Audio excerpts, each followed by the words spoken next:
Hola, vamos a presentar a continuación un breve resumen de la tutoría de Ciencias Naturales de esta semana. Hemos estado viendo entonces acerca de la separación de residuos sólidos en la fuente.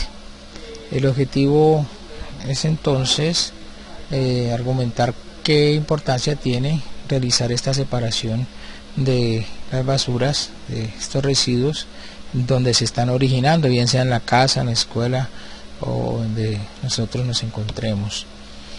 Para los saberes previos hay dos viñeticas aquí en donde hay unas preguntitas que son claves. En tu casa, en tu barrio se separan las basuras. ¿Por qué crees que es importante que se separen las basuras? Y cómo podemos contribuir nosotros en el manejo de esos residuos que se generan en los diferentes espacios. Entonces aquí están las preguntitas. También pues se dieron algunas respuestas. Por ejemplo, para la pregunta número 1, que podía aplicarse entonces el reciclaje para contribuir al manejo, buen manejo de los residuos sólidos que se generan en diferentes espacios. ¿Por qué es importante la separación de basuras? Entonces muchos comentarios se realizan en torno a la disminución de la contaminación, y si en la casa o en el vecindario se realiza esta actividad, pues algunas veces no hay constancia en ella. Bueno, en cuanto a los conceptos, pues introducimos lo que son las sustancias, el concepto de sustancia, y cuando son puras, en ese caso, o sea que cuando estas sustancias no se separan, ¿no? O sea, ya no tienen manera de separarse por métodos físicos. Por lo regular siempre son los elementos o sustancias muy adheridas, unas con otras, unos elementos con otros, por ejemplo el mercurio, el oro, la sal, el agua, etcétera. También pues estuvimos viendo el concepto de mezclas, o sea que cuando se unen diferentes tipos de sustancias, de estas sustancias puras, pero podemos diferenciar unas de otras, entonces decimos que son mezclas heterogéneas. Y si no se pueden diferenciar a simple vista, entonces decimos que son mezclas homogéneas. Homogéneas como por ejemplo el aire, o heterogéneas por ejemplo el café molido, la ensalada de frutas, etcétera. Las mezclas pues se pueden separar por diferentes métodos o técnicas, como pueden ser la filtración, la destilación y la cromatografía. Entonces aquí en esta actividad 1 nos correspondería entonces contestar unas preguntitas, como son la primera preguntita: ¿qué tipo de sustancias podríamos usar nosotros para técnicas de separación? Entonces aquí podemos utilizar sobre todo las mezclas, ¿no? Es decir, aquellas sustancias que se pueden separar, como el agua, el aceite, el agua y la arena, etcétera. Y otra preguntita, que por qué no todas las sustancias se pueden separar. Pues precisamente porque esas sustancias pueden ser sustancias puras, de una composición que no varía aunque cambien las condiciones físicas en que se encuentren estas, o es decir, no se pueden separar con métodos físicos, sino que tendrían que hacerse con otro tipo de métodos o técnicas que no son físicas, que son químicas, por ejemplo, para poder separarlas, ¿no? Bueno, en la actividad 1 hacemos la continuación con algunos ejemplos de mezclas de la casa, ¿no? Y algunos ejemplos de mezclas, de sustancias puras. Aquí los niños pues respondieron algunas de las sustancias puras, como en el caso de la sal, el caso también del azúcar en el agua, y en mi ejemplo de mezclas, por ejemplo el café cuando lo están preparando, que se utiliza el café molido con un filtro pues para poder obtener la bebida, etcétera. Aquí por ejemplo tenemos ya como concepto 2 los tipos de técnicas o métodos para separar las mezclas. Tenemos la decantación, el tamizado, la cromatografía y la filtración, con algunas imágenes que nos ilustran en qué consisten estas. En la actividad 2 pues hay que responder e ilustrar cuál es la diferencia entonces de sustancias puras y las mezclas, y qué técnicas de separación de mezclas conocemos, que sería precisamente de los materiales que están en las diapositivas anteriores. Entonces, por ejemplo, decimos que las sustancias puras son así porque no cambian su composición, aunque cambien las condiciones físicas en que se encuentren, y que por su parte las mezclas sí se pueden separar, ya que combinan dos o más elementos o compuestos que pueden ser separados por métodos físicos. Aquí pues podemos tener un ejemplo de sustancias puras como el cuarzo, mercurio, etcétera. Y en cuanto a la separación, las técnicas de separación o métodos, pues las que tenemos anteriormente en las diapositivas: la decantación, el tamizado, la cromatografía, la filtración, y una gráfica en donde aparecen otras. El concepto número 3, ¿qué significaría entonces separar en la fuente?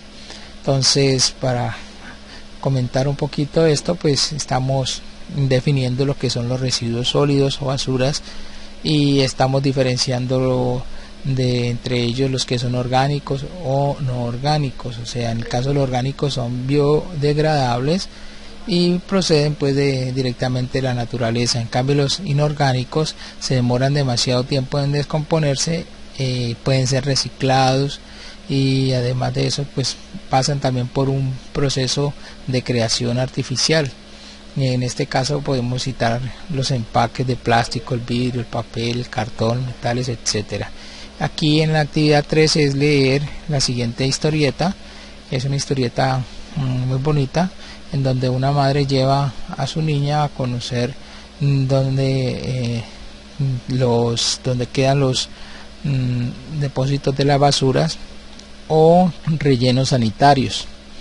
En realidad pues cada viñetica ocupa una diapositiva, y por eso se ve un poquito extensa, para que los niños puedan leerla y así mismo puedan ir reflexionando en cuanto a esta problemática de los residuos sólidos o las basuras. Bueno, no explico más de la historieta para que puedan leerla y puedan gustar también de ella. En la actividad 4.1 entonces hay diferentes tipos de residuos, y vamos a indicar más o menos de lo que hemos visto o consultando en Google cuánto tiempo, en años, en semanas o en meses, se demoran en descomponer cada uno de estos residuos. También pues diríamos si es orgánico o no orgánico y si es reciclable. Ejemplo, las cáscaras de plátano. Entonces vamos a darnos cuenta que 2 a 5 semanas ya se están descomponiendo, que es un residuo orgánico y que además se puede reciclar para el uso con nuestras planticas, para hacer compost, por ejemplo. Los pañuelos de papel, pues se supone que estos pañuelos cuando se desechan es porque ya se han usado, duran más o menos de 3 a 8 semanas en descomponerse. Si son orgánicos, provienen del material de la madera o de la caña de azúcar, y en este caso pues diríamos que no es reciclable, sino que pues es un desecho. El caso del papel sí dura un poco más de tiempo en descomponerse, también es orgánico y ese sí se puede reciclar. Lo mismo podemos decir de algunos otros de estos residuos. El caso de la goma de mascar, pues vimos que tiene una combinación tanto de lo orgánico como de inorgánico, pero que no es reciclable.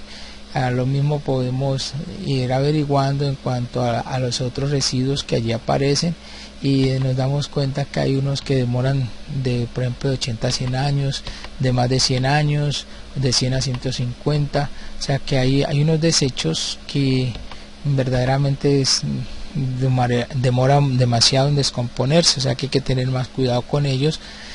Nos dimos cuenta que en su mayoría sí son artificiales, o sea no son orgánicos, pero que además de esto sí hay muchos que pueden ser reciclados, ¿no?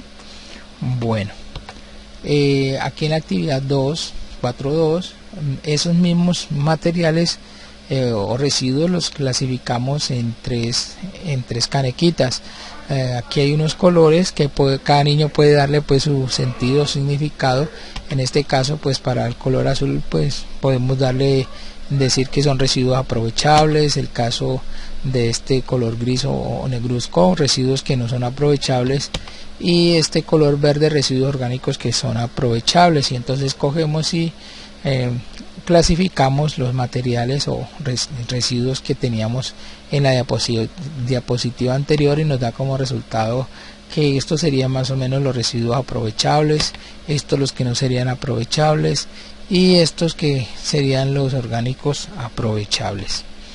En cuanto a la autoevaluación, pues simplemente buscar el sentido de que es separar en la fuente, o sea, separar los residuos sólidos, no basuras, buscando separarlos desde el lugar donde se originan, bien sea en la escuela, en la casa, etcétera, y que estos residuos pueden ser aprovechables o reciclables.